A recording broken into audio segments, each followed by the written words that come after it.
goobtani waa saldhigga dhexe ee degmada Caynabo oo ay ka muuqato dayacaad u badan waxa saaka kamarada Home Cable TV qabanaysa dhismayaasha ka samaysan foostooyinka oo hoydan askarta saldhigga dhexe ee degmada oo kuwa qaar ka mid ah askarta saldhigga dhexe ee degmada Caynabo xukuumadda Soomaaliland gaar ahaan wasaaradda arrimaha gudaha ka codsanaya in laga soo dayactiro saldhigga dhexe ee degmada Caynabo aan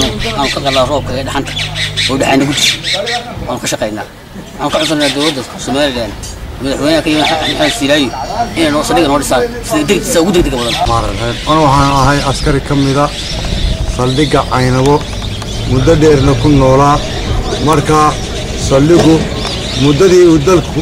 Soomaaliland shaqeynaysay caynka ayuu ahaa wasiir madaxweyne janan cid waliba way soo martay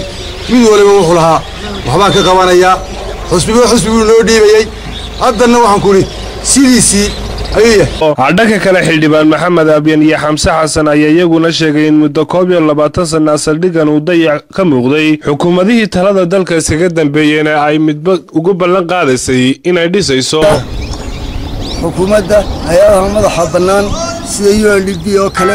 inay wax nagala qabtaan arrinta waayo waxaan golihii deegaanka ee loo doortay Caynabo runtii waxaanu nimin meel dhaqaalaheedu aad u liito